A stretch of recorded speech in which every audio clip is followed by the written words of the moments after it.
And now who it is? Who is it? It's Roman Reigns. Nobody. It's nobody. Well, Okay, it's supposed to be Roman Reigns. It should. yes, it's supposed to be Roman Reigns. I'm not even going to say it shouldn't be Roman because I'll be honest. When I first saw the Shield, and it was right after I decided I was going to get back into wrestling, and I saw the Shield, and I was like, holy shit, these guys got it.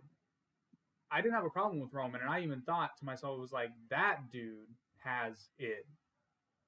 Like, he's going to be huge. But then, do I think he was ready? No. At that time, he was kind of like Batista in Evolution. He was the big monster enforcer. He wasn't ready to carry, and that's not anything against him. It's just at the time he wasn't ready to carry the company. No, he didn't have enough, in my opinion. Again, being not a wrestler, just how I saw it. Right. Now I think he is, and I think they finally turned him into a heel, which it's like, thank you, finally.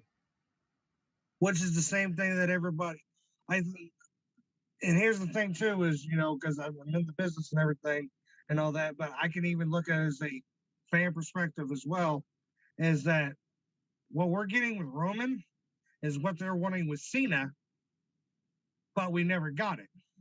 I don't know that Cena could have turned heel though. I mean, he could have, and I think he could have done it, but it's kind of like, well. But here's the thing is, they wouldn't turn him heel because of all the Make-A-Wish and all that stuff. I get it. I get that, but here's the other thing too. Put on your alternative history cap here.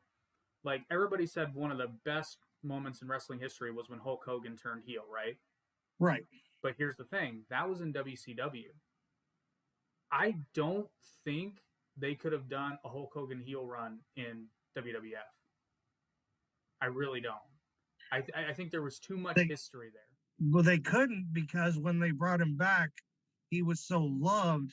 Exactly. Well, that's the infamous, Rock versus Hogan match where he went in as the heel. Right.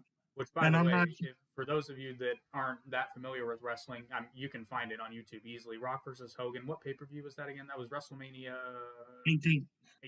I was going to say 20, but I'm like, that's not right. WrestleMania 18 at the Toronto Skydome.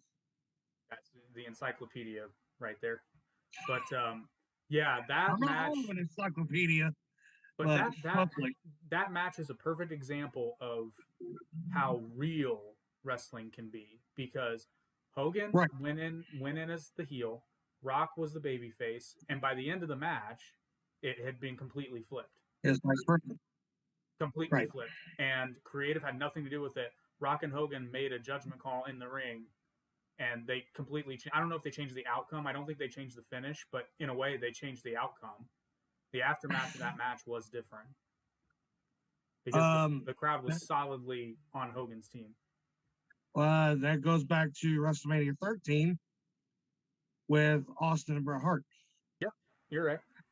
Bret Hart was the face, Austin was the heel, and then by the end of the match, it was like, wait a minute. I think that one was by design, because if you recall, there was a match, and this was planned too.